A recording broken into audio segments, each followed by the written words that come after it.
toda la República Argentina, 15,6 también la temperatura, mire usted qué coincidencia. Bueno, muy bien, estaba levantando un poco, había arrancado bien fría la mañana, pero estamos un poquito mejor desde el clima, al menos no hace tanto frío. Vamos a hablar en estos momentos con un diputado nacional por el Partido de los Trabajadores Socialistas, Nicolás del Caño, que ha sido, ustedes saben, candidato a presidente, alguien que obviamente está dentro del círculo político en la Argentina y está muy bueno poder hablar con él en estos momentos. Nicolás del Caño, bienvenido. Te habla Mariano Pavón, estoy con la doctora Mónica Nefke, estoy con Sol Pérez, aquí en la mesa de trabajo en Radio Latina y en Telemax. ¿Cómo te va, Nicolás? Bienvenido, gracias por estar. ¿Qué tal? Muy buenas tardes, gracias a ustedes, un saludo ahí para todos. Bueno, muchas gracias. Bueno, primero preguntarte por la coyuntura, por lo que estamos viviendo, lo que estamos atravesando, la pandemia, desde tu lugar como diputado nacional, desde tu partido, cómo lo estás viviendo, qué opinás acerca de cómo está manejando el gobierno todo esto. Mira, nosotros, bueno, un poco ayer fue la primera sesión después de mucho tiempo, más de 2 meses y medio, o sea, previo a la pandemia que no sesionaba el Congreso, Sí. y nosotros veníamos insistiendo con que haya sesiones porque creemos que hay que tomar medidas que no ha tomado el gobierno y que se tienen que debatir urgentemente. Nos parece, bueno, ayer no se pudo porque el consenso de los bloques mayoritarios de Frente de Todos y Cambiemos lo impidió, y creo que va a ser así algunas sesiones más por lo que han hablado, han dicho en labor parlamentaria. Uh-huh. ¿Y a qué me refiero? Yo ayer presenté, por ejemplo, una moción para incorporar en el temario un proyecto que presentamos, el único que está presentado en la Cámara de Diputados, junto a Romina del Pla, que plantea un impuesto a las grandes fortunas, es decir, afectar a las 15.000 personas más ricas de la Argentina, a la ganancia de los bancos, de las altas rentas de las empresas, y con eso podríamos otorgar un salario de cuarentena de 30.000 pesos o IFE de 30.000 pesos a todas las personas que se han quedado sin ingresos porque son trabajadoras y trabajadores informales, que los han despedido, porque trabajaban como cuentapropistas y no pueden ganarse el mango que ganaban trabajando todos los días, ¿no? Entonces, Uh-huh. uno que también ha pasado por eso sabe cómo es esa situación, lo grave que es, y que después, todos sabemos, los 10.000 pesos no alcanzan, son insuficientes, por supuesto, y muchas personas que lo solicitaron no lo obtuvieron, fue rechazada su solicitud, otros todavía no lo cobran, digo, estamos casi a 2 meses de que comenzó la cuarentena, y esas personas desde ese momento no tienen ingresos, o tienen ingresos muy bajos, ¿no? Entonces, eso es para nosotros fundamental. También este impuesto, que es extraordinario y por única vez, puede generar recursos para multiplicar el presupuesto en salud. Ayer se discutió un protocolo, por ejemplo, Sí.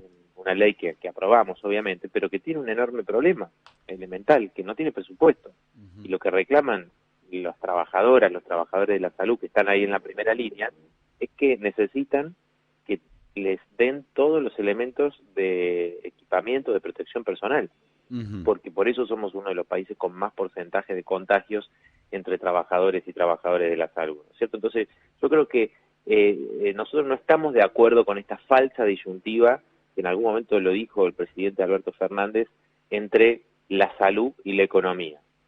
Si afectamos a los grandes grupos económicos y esos recursos los ponemos hoy en los que lo necesitan, podemos lograr que la cuarentena, que es una medida, el aislamiento que es necesaria, pero que no puede ser la única medida, no solamente en lo económico, no solamente en lo sanitario, sino en lo económico, bueno, se puede lograr que no haya hambre, que no haya despidos, que no haya rebaja de salario. Uh-huh. Pero fíjate lo que hace el gobierno. El gobierno avala la rebaja salarial del acuerdo que firmó la CGT con la Unión Industrial Argentina. De un 25%, ¿no? Claro, ¿cómo el presidente va a decir que es un acuerdo histórico? Es una traición histórica a los trabajadores. Pero por eso te digo, o sea, es una situación que creo que todos conocemos que lo grave que es y lo grave que va a ser, solo con ver el mundo. Y pero entre eso y cerrar o tener que echar gente, ¿no es lo mejor que pueden hacer? Bueno, justamente ese es el argumento de muchas empresas. Estamos hablando de grandes empresas, ¿no? Cuando vos tenés un Estado que está pagando el 50% de los salarios, como en algunos casos más. Bueno, está mal que grandes empresas que han ganado fortunas ahora se les permita rebajar los salarios. Te doy un ejemplo, ¿no? Un ejemplo que es el de Mondelez, una multinacional en su planta de Victoria, lo que hizo fue suspender al personal a partir de este viernes, una empresa que viene trabajando porque es alimenticia, se estoqueó con la producción de los trabajadores durante estos 2 meses y ahora dice, bueno, hay poca demanda, suspendo a los trabajadores, total yo ya tengo el stock, vaya a saber a cuánto venden esas, ¿no? esas golosinas que han fabricado en estos 2 meses, no la van a vender al mismo precio, los salarios que van a pagar van a ser inferiores, y además tienen cláusulas como con posibilidad de seguir extendiendo esta suspensión. Entonces, a mí me parece que ese chantaje no es aceptable, como tampoco es aceptable que empresas, en empresas de comidas rápidas como McDonald's, Burger King, etcétera, Sí. Rebajados salarios a trabajadores que le pagaron 3.000 pesos. No, eso sí es una vergüenza, pero si bien hay empresas que básicamente están haciendo las cosas mal y se abusan de estas ayudas del gobierno, también hay empresas que lo necesitan y que gracias a eso siguen dando trabajo a la gente y no cierran también, porque tenemos también, están los dos polos, me parece, ¿no? Hay que reconocer que también hay empresas que necesitan de eso para no quebrar y que miles de trabajadores queden en la calle. No, por eso yo me refería a grandes empresas. Claro. Por eso me refería a A grandes. multinacionales, decís vos. Y yo creo que hay, si abren los libros de contabilidad, vos vas a ver ahí que no, a lo sumo ahora van a tener menos ganancias, pero que han hecho ganancias enormes. Inclusive esta empresa que te mencionaba, Mondelez, recibió de Macri en noviembre beneficios como por ejemplo no pagar las cargas sociales, se ahorró 150 millones de pesos, nada más ni nada menos. Entonces, digo, no es que nunca reciben beneficios, Claro. subsidios, etcétera. Y además, hay sectores como los grandes bancos, los bancos, por ejemplo, no han puesto un peso. Y nadie puede decir que no fueron los grandes ganadores durante todo este tiempo. Tienen liquidez los bancos, ¿y por qué no se puede otorgar créditos a quienes hoy lo necesitan? Los pequeños comerciantes están en la ruina, muchos pequeños comerciantes Sí, que está están muy en la mal. ruina. Entonces, digo, uno conversa con personas que están en distintos ámbitos, todo, y la situación actual, porque supongamos, digo, a mucha gente que tenía pequeños comercios o pequeñas emprendimientos, bueno, tenía algún ahorro, quizás el que lo tenía ya se le terminó. Sí. ¿Cómo pagan las deudas que tenían previo a esta pandemia? ¿No? Entonces, bueno, hay medidas que se tomaron, pero insisto, es insuficiente porque todos sabemos que con 10.000 pesos no llegas a No, día. no llegás, pero por lo menos es una ayuda. Nicolás, cuando hablamos de sacar plata de algunos sectores y de algunos lugares para darle tal vez a los que más lo necesitan, ¿qué opinás en cuanto a este pedido que hace parte de la sociedad a los funcionarios para que bajen su sueldo? Mira, nosotros tenemos un proyecto presentado desde el año 2013 que plantea que todos los diputados y funcionarios políticos tienen que cobrar lo mismo que lo que cobra un trabajador. Nosotros lo estipulamos tomamos una maestra con 20 años de antigüedad, que es un salario promedio aproximadamente, estará en 50.000 pesos, 46.000 pesos de trabajadores registrados, estoy hablando, ¿no? Sí. Los no registrados ganan mucho menos. El promedio general de los salarios es inferior, pero aproximadamente eso sería, digamos, lo que es hoy.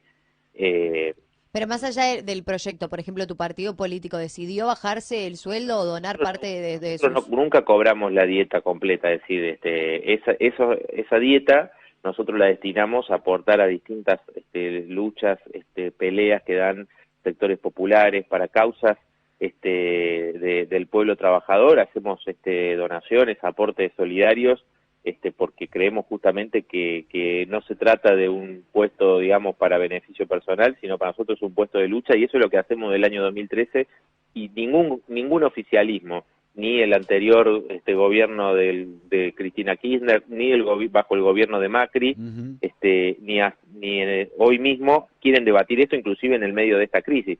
Sabemos igualmente que algunos sectores lo utilizan de forma demagógica, porque digo, hagamos la cuenta de los impuestos que nosotros proponemos, que además es por única vez, y lo que se podría recaudar si recortás las dietas de los diputados. Digo, no te van a dar los números, son mucho más inferiores a un impuesto de estas características.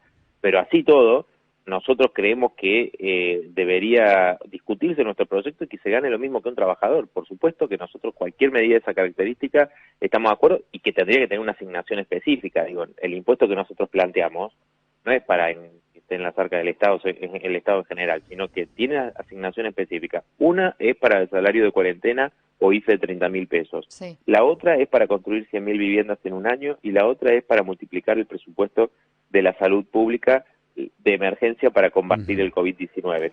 No son, Sí, digamos, recursos que irían allí a un fondo que no vamos a saber, sino a esta asignación específica. se entiende, Lo sí. mismo debería hacerse si con recursos como de la Cámara de Diputados o de los funcionarios políticos en general, como es lo que nosotros venimos insistiendo hace tiempo, ¿no? Nicolás, sacándote un poco de la Argentina, yéndonos un poco a lo internacional, no sé si leíste las declaraciones de Bolsonaro, que dijo que la Argentina estaba yendo de a poco para el lado del socialismo. ¿Qué te pasa cuando escuchas que Bolsonaro dice esto?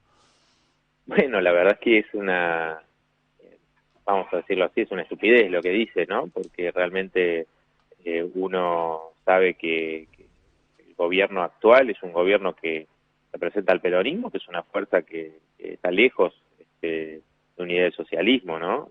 Así que la verdad que me parece una estupidez y es una campaña que hicieron en Brasil, el propio Bolsonaro, inclusive diciendo que Venezuela era socialista, cuando Venezuela es un país capitalista, nunca hubo socialismo, ni siquiera, digamos, del socialismo real, que nosotros, por supuesto, como movimiento nunca, no es esa nuestra perspectiva, ¿no? Somos trotskistas y creemos realmente en una sociedad socialista, pero donde exista una democracia plena desde los lugares de producción, de estudio, etcétera. Y bueno, la verdad que lo que dice Bolsonaro creo que es una de las tantas cosas a las que nos tienen acostumbrados. Cuando dijo que esto era una gripe, una pequeña gripe, y miremos lo que está pasando en Brasil, ¿no? Producto de esta política completamente irracional. Pero digo eso, ¿no? Esta pandemia también, si querés lo que vos me preguntás de Bolsonaro, Sí. pienso en Estados Unidos, lo de Trump, pienso en que En Chile. bueno, Chile, pero pienso en que en el mundo esta pandemia había alertas muy claras. La OMC había alertado que hablaban de la pandemia X, porque sabían que venía un virus de esa característica y sin embargo los estados capitalistas no tomaron ningún tipo de medida de prevención seria. Es más, los pocos, a partir de experiencias anteriores, los pocos estudios de investigación que se estaban realizando fueron desfinanciados. Los pocos. Entonces, ¿por qué? Porque en lo que hace a la medicina privada, conviene dedicarse a cosas que sean rentables. Como esto no era rentable o no garantizaba una rentabilidad, bueno, ahora sí se pelean por la vacuna, se pelean por todo, digo, pero que eso es una muestra de la irracionalidad. En vez de poner todos los recursos, la ciencia, los avances tecnológicos que existen en función del bien común, se ponen en función de ver cómo siguen acumulando cada vez más ganancias. Nicolás del Caño charlando con nosotros, diputado nacional. Doctora. Sí, Nicolás, Mónica Neff que te saluda. Ayer formaste parte de un momento histórico en el Congreso en relación a la primera sesión virtual de la Cámara de Diputados. Mi pregunta es, ¿vos lo hiciste en forma presencial en el recinto? ¿Fue en forma remota? ¿Cómo fue tu experiencia? Sí, estuvimos allí de forma presencial. Ya se venía haciendo un trabajo de parte de, bueno, muchos trabajadores y trabajadoras de la Cámara, de la parte de modernización, de informática, los cuales, bueno, vuelvo a agradecerles. Ayer también lo hicimos en la Cámara y la verdad que ellos trabajaron muy bien, tuvieron mucha paciencia con todas las diputadas y diputados para que se pudiera hacer esta sesión mixta. Nosotros propusimos que fuese mixta o inclusive presencial si no se podía hacer esta en un ámbito más amplio. En el CCK, por ejemplo, hay una sala para 2.000 personas, bueno, hay lugares, por supuesto. Es decir, no había voluntad política hasta ahora de hacer una sesión y ahora, bueno, han hecho esta sesión que no por el sistema mixto virtual y presencial, sino creo por la falta de voluntad política, no se ponen en la discusión temas que para mí son cruciales, como charlábamos recién, ¿no? Pero creo que en ese sentido lo que ayer se demuestra es que no es un problema técnico, el problema técnico está resuelto. por el trabajo de quienes en la Cámara le pusieron mucho empeño y bueno, creo que eso nos plantea poder discutir verdaderamente una agenda fuerte para tomar medidas que puedan empezar a paliar la situación que hoy están viviendo millones de personas. En ese sentido, ¿vos estás de acuerdo con el pago de esa suma de dinero que se le iba a proporcionar o se le va a proporcionar a los trabajadores del Congreso que estuvieron justamente generando, que se hablaba de una suma de hasta 70.000 pesos? Mira, nosotros estamos de acuerdo con que se le dé un extra a aquellos trabajadores y trabajadoras que se pusieron en riesgo, desde ya que estamos de acuerdo con eso. Inclusive ayer se votó en la Cámara de Diputados a eximir del impuesto a las ganancias, no de todo el impuesto, sino de la parte de horas extras y adicionales que hacen trabajadoras y trabajadores de la salud, recolectores de residuos. Lamentablemente se dejó afuera muchos otros sectores, entre ellos los trabajadores y trabajadoras de los medios, pero muchos otros también, de la alimentación, etcétera, que para nosotros es una discriminación inexplicable. Nadie nos supo responder por qué los dejaban afuera de este beneficio. Nosotros creemos que por supuesto hay que, aquellos trabajadores que están poniéndose en riesgo, está muy bien, porque sabemos que los salarios que actualmente no alcanzan, ¿no? Claro, pero que sea para todos los rubros que estamos hoy peleándola, ¿no? Bueno, eso es lo que nosotros hemos planteado. Tenemos Claro. 20 proyectos presentados y justamente entre ellos están todos los planteos que hacemos sobre los trabajadores esenciales que declaró el propio decreto presidencial, a los cuales, y empezando por los trabajadores de la salud, digo, porque Sí. se habla mucho de cuidar a los que nos cuidan, pero ese bono de 5.000 pesos, hay 100.000 trabajadores que no lo recibieron, que están en la atención primaria, no lo recibieron siquiera, y además que 5.000 pesos no alcanza. Yo ayer comentaba lo que todos los trabajadores nos reclaman, nos dicen, mirá, nosotros trabajamos de manera precaria, llegamos a 35.000 pesos, 30.000 pesos a partir de trabajar en un hospital, trabajar en una clínica privada, geriátrica, o sea, son trabajadores ambulantes, o sea, van de un lado al otro, y eso también es el riesgo del COVID-19, porque también ellos están mucho más expuestos en ese sentido, ¿no? Entonces todos los trabajadores que hoy están expuestos tienen que tener una bonificación, por supuesto, e insisto con esto, no podemos permitir la rebaja de salarios.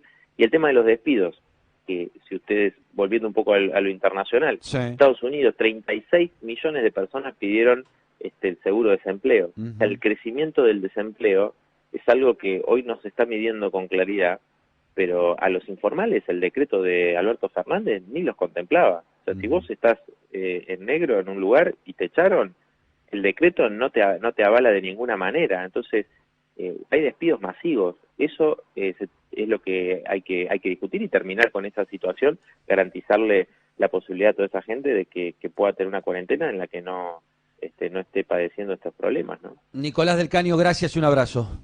No, muchas gracias a ustedes, un gran abrazo, hasta luego. Ahí estaba, Nicolás del Caño, diputado nacional por el Frente de Izquierda, en realidad Partido de los Trabajadores Socialistas, PTS. 15:25 en la Argentina. Me quedé pensando con esto que decía, ¿no? Porque bien le preguntaba a la doctora si estaba de acuerdo con que a los empleados del Congreso que se pusieron en riesgo en esto de las sesiones, diputados, senadores, se les incremente un poco más el haber. Claro, pero Del Caño me parece que con cierta lógica, no coincido en todo con Del Caño, en algunas cosas sí, en otras no, como me pasa con la mayoría de los políticos. Él decía, claro, pero hay muchos trabajadores poniéndose en riesgo. Los del Congreso, bárbaro, buenísimo, páguenle más. Pero hay un montón de otros trabajadores que también salen a pelearla todos los días y que no están siendo contemplados. Muy bien, dame un minuto, un par de mensajes de la gente tenemos.